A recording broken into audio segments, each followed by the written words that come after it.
It took Iran 47 years to build the largest axis of power in the Middle East. Four Arab capitals under the influence of Tehran: Beirut, Damascus, Baghdad, Sana'a in Yemen. For decades, the regime of the Ayatollahs managed to surround Israel with armed groups, governments, allies, militias, land corridors, smuggling routes, funding, and training, and an ideological narrative that tried to sell terrorism as resistance. And in just a few months, this axis began to collapse. The fall of the Assad regime broke the backbone of the Iranian project. Hezbollah lost its historic leadership and a decisive part of its command structure. Hamas lost some of its most important leaders. The Houthis began to recalculate their movements in Yemen. And now, the very heart of the regime in Tehran is under one of the greatest pressures since the Iranian Revolution of 1979. It seems like victory, doesn't it? It seems like the end of a threat. It seems that Israel is finally seeing its historic enemy collapse on all sides. But pay attention to what I'm going to show you in the next few minutes, because when this axis finally falls, peace won't automatically take its place. That's not how it works in the Middle East. I know a lot of people don't understand this, but that's not how it works. When one force falls, another tries to take its place. When one empire retreats, another starts to advance. And this new force, which could emerge in place of the Iranian axis, might be more complicated, more modern, more diplomatically protected, and harder to face than Iran itself. Stay with me, straight from Israel, right where everything is happening, and before anything else, let me explain to you what this axis was. Because without understanding this, the rest won't make sense. Since 1979, when the Ayatollahs took power in Iran, Tehran has had a clear objective. It wasn't just about defending its own borders, it was about exporting the revolution, it was about projecting power outward. It was about turning Iran into the command center of a regional network. Against Israel, against the United States, against rival Sunni Arab governments, and against any country that stood in the way of Iran's ambition to dominate the Middle East. To achieve this, Tehran set up a network of armed groups spread throughout the region. Hezbollah in Lebanon, Hamas among the Palestinians, the Houthis in Yemen, the Shiite militias in Iraq, and the Bashar al-Assad regime in Syria, which served as a bridge between these places. Some analysts call this network the axis of resistance. I prefer to call it by its real name: outsourced terror system, because that's exactly what it was. Iran didn't need to attack Israel directly every day. It financed, armed, trained, and guided terrorist groups to do the dirty work. That was the dark genius of the Iranian project. A country at the center and armed groups pressuring Israel from all sides. In the north, Hezbollah. In the south, Hamas and Islamic Jihad. In the Red Sea, the Houthis. In Iraq and Syria, pro-Iranian militias. And all of this working like a war of attrition machine against Israel. It wasn't an ordinary war, it was a proxy war. Iran provided the money, Iran provided the weapons, Iran provided the training, and it provided the ideology. But the ones dying on the front lines were the others. Lebanese, Palestinians, Yemenis, Iraqis, Syrians. That has always been the method of the regime in Iran. To use other people as shields, as cannon fodder, and as a tool of pressure against Israel. And the best part from their perspective was denial. Tehran could pretend it had nothing to do with it. It wasn't Iran launching rockets from southern Lebanon. It was Hezbollah. It wasn't Iran attacking Israel from Gaza. It was Hamas. It wasn't Iran blocking the Red Sea. It was the Houthis. It wasn't Iran putting pressure on the Americans in Iraq. It was the local militias. This distance between those who give the orders and those who pull the trigger was the regime's shield. It was what allowed them to attack Israel without ever signing their name to it. It was terrorism dressed up as diplomacy, and there's a phrase that sums it all up. Geopolitics hates a vacuum. Remember this phrase? It'll come back at the end. Let's start here at the heart of the axis, Tehran. Because that's where everything begins, and that's where everything is decided. We can say that the Ayatollah's regime in 2026 is weaker than at any other time in recent decades. Internally, the country is exhausted. The population is tired. The Iranian economy is in a permanent crisis. The currency has lost value. The youth no longer believe in the promises of the revolution.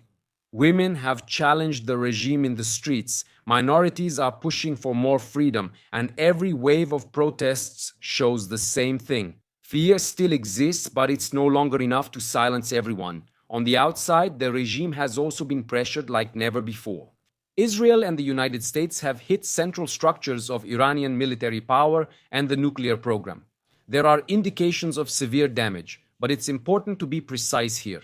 There is still a zone of uncertainty. No serious person can say with 100% certainty what was actually destroyed over there, what was hidden, what was transferred, and what the regime is still able to recover. The International Atomic Energy Agency itself has been warning that it cannot fully verify the state of all Iranian facilities and nuclear material.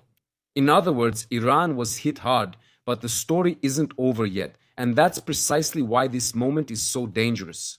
Because a cornered regime might back down, but it can also try to set the region on fire in order to survive. And here's a detail that a lot of people forget. The original architects of this axis haven't been around for a long time. Qasem Soleimani, the man who designed much of this network of militias, corridors, and armed wings, was eliminated by the United States in 2020. He was not just a military commander, he was the political engineer of the Iranian empire outside of Iran. He was the man who connected Tehran to Beirut, Baghdad, Damascus, Gaza, and Sana'a in Yemen. When Soleimani left the scene, the regime lost much more than a commander, it lost the operational brain of the Axis. In the same period, the Iranian nuclear program also lost important figures. And when you remove the architects, squeeze the regime from within, hit its structures from the outside, and weaken its regional arms, the construction starts to crack. And that's exactly what happened. But the hardest blow against the Iranian axis didn't come from inside Iran, it came from Syria. In December 2024, Bashar al-Assad's regime fell. And this was much more than the fall of a dictator, it was a geopolitical earthquake in the region. Syria was the bridge, it was the land corridor, it was the link that connected Tehran to the Mediterranean. It was through there that Iran connected Iraq, Syria, and Lebanon. It was along this route that much of the strategic logic of the so-called Shia Crescent passed. That was how Tehran kept its connection with Hezbollah. Syria was not just another ally, Syria was the road, it was the base, it was the corridor, it was the backbone. Without Bashar al-Assad, Iran lost an essential piece of the board. It doesn't mean that smuggling has completely stopped. It also doesn't mean that Iran became completely isolated. It doesn't mean that Hezbollah ceased to exist. But it does mean one fundamental thing. The system became much more difficult, much more expensive, much more exposed, and much more vulnerable.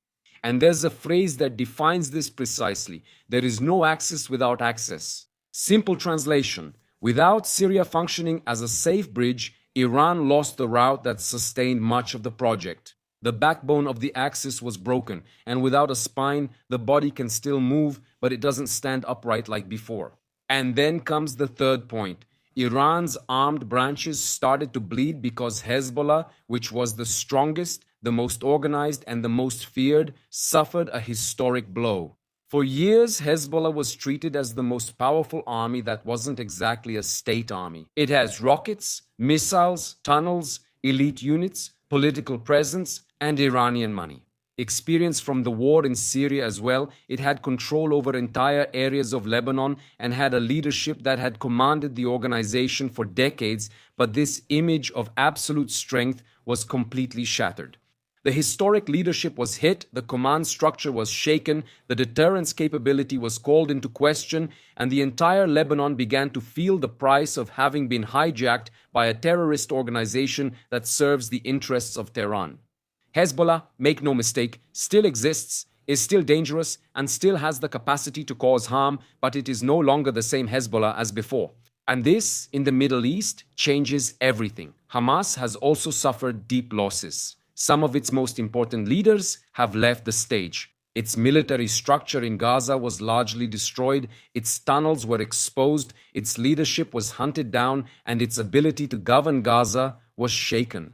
And the fantasy that Hamas could attack Israel, provoke a war, and then come out politically stronger has collapsed in the face of reality. Hamas is still trying to survive, still trying to sell itself as resistance, still trying to use the population of Gaza as a political, human, and media shield.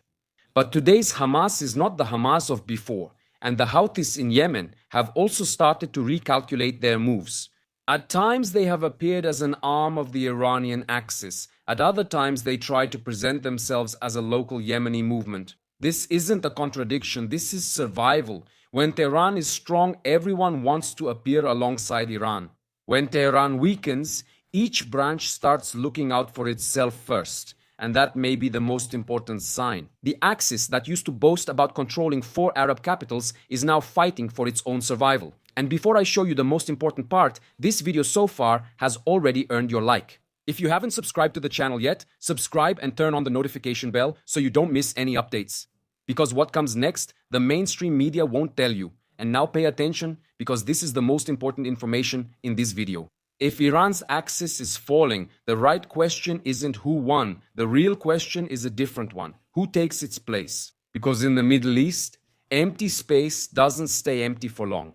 Here, there's always someone wanting to come in and take the place. Someone always comes in, someone always advances, someone always tries to turn chaos into power.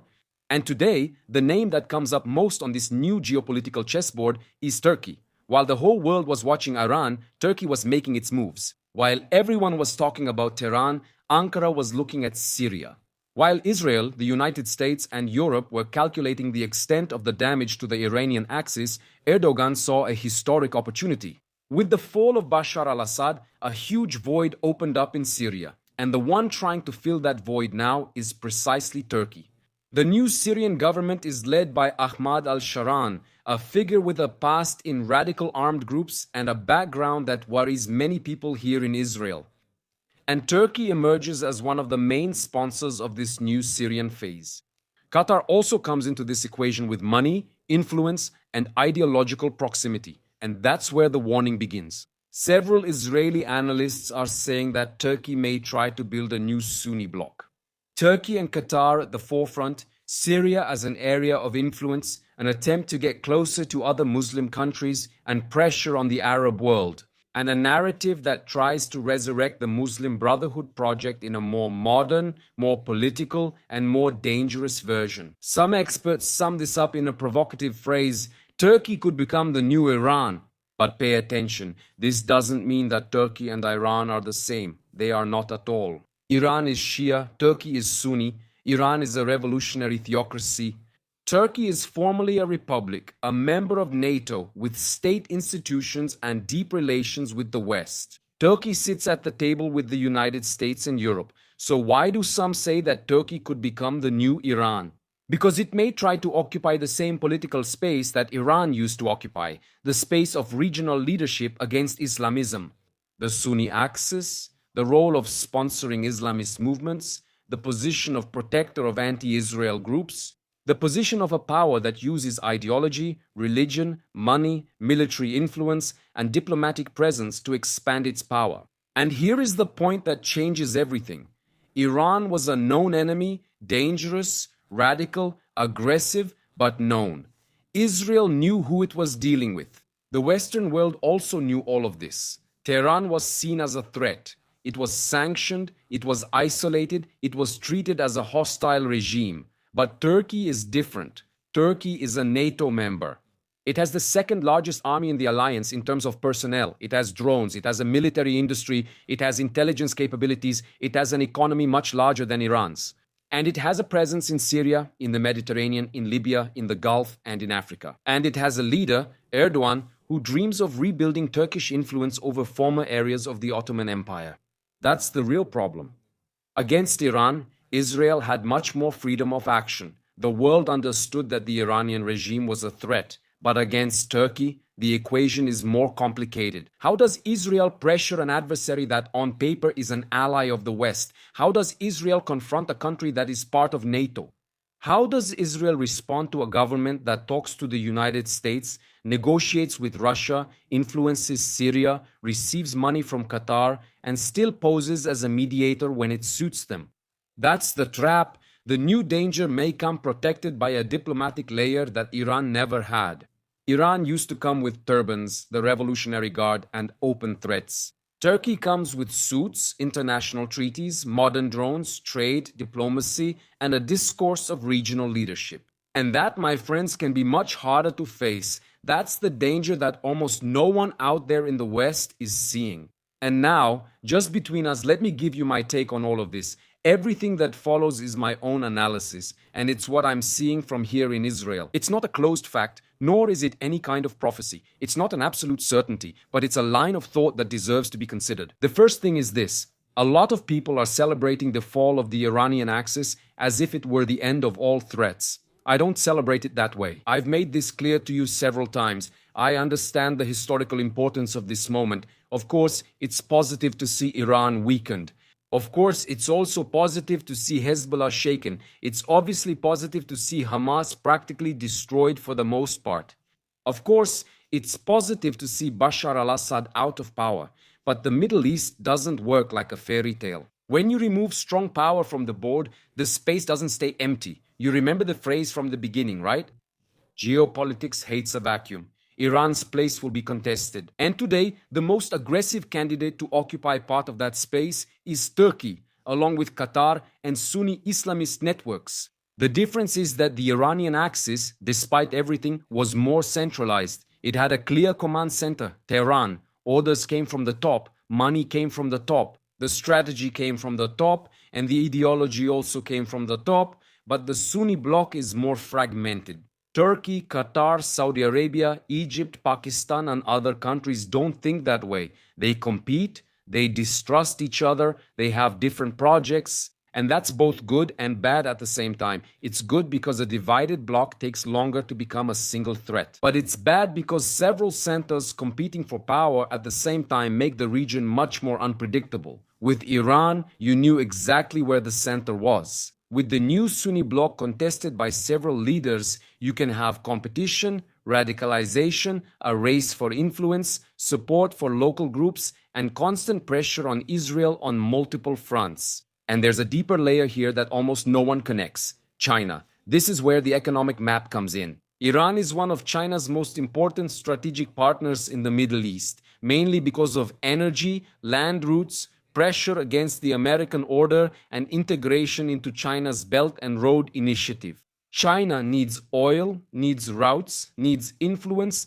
and needs partners that challenge the United States. And Iran has fulfilled this role very well. In my view, the weakening of Tehran is not just about Iran, it's also a move against China's influence architecture in the region. By removing the regime from the board, Iran is deeply weakened, and Beijing loses an important piece in the Middle East. I repeat, this is my interpretation, not a claim. But if I'm right, the game is much bigger than it seems on the surface. We're not just talking about Israel versus Iran. We're not just talking about rockets, drones, and militias. We're talking about a much bigger dispute. The United States versus China. The West against the authoritarian axis. Israel as the front line. The Middle East as the board. Iran as the central piece. Turkey as an emerging power, Qatar as the ideological financier, Syria as disputed territory, and Israel in the middle of all this, trying to survive, defend itself, and prevent a new siege from forming around it. So what do you need to watch from now on? I'll give you 2 points to keep in mind. First, Syria. Keep an eye on every move Turkey makes inside Syrian territory. Military bases, economic agreements, training of local forces, influence over the new government, relationship with Islamist groups, Turkish intelligence presence in Syria, border control. That's where, in practice, a new axis could start to form. Syria used to be Iran's bridge. Now it could become Turkey's showcase. Second, the fate of the regime in Tehran. If the Ayatollahs survive, they will try to rebuild the axis. Maybe weaker, maybe more hidden, maybe more desperate, but they will try once again. And now, if the Ayatollahs fall for good, the race for the vacuum will suddenly speed up. Turkey, Qatar, Saudi Arabia, Egypt, Sunni groups, foreign powers, Russia, China, and the United States. Everyone will try to influence the new map, and when everyone rushes into the same vacuum, the risk of explosion increases. That's why I'm telling you, what we're seeing is not the end of the war in the Middle East, it's the next phase beginning. Iran's axis is falling, no one doubts that. But history doesn't end when the empire falls, it just turns the page. And on the next page, Israel might not just face yesterday's enemy, it might face a new enemy, more modern, more diplomatic, harder to isolate, and more accepted in the West. And precisely because of that, more dangerous. Iran was a brutal threat, but it was a threat the world could see. Turkey could be a different kind of threat, a threat that presents itself as a partner, that speaks the language of diplomacy, that uses the international system from within, that doesn't need to present itself as a regime to expand its power. And that's where the danger lies. Because sometimes the hardest enemy to face isn't the one shouting at you from the outside, it's the one who sits at the table, shakes your hand, and works against you while smiling for the cameras. And I'm here watching every move, every decision, every piece that shifts on this board because Israel doesn't have the luxury of sleeping. Israel doesn't have the luxury of believing in illusions. Israel doesn't have the luxury of thinking that the fall of one threat automatically means the birth of peace. In the Middle East, peace doesn't come on its own. Peace needs strength. Peace needs vigilance. And it needs defended borders. It needs intelligence. It needs clarity. And above all, peace needs the courage to see danger before it knocks on the door. As I always say, time will tell, to me and to Guido. If this video helped you see what the mainstream media doesn't put together, do me a favor. Subscribe, turn on the notification bell, share it, and send it to your family or work group because the mainstream media only shows the pieces separately. And here we put the whole board together. See you in the next video. Take care and see you then.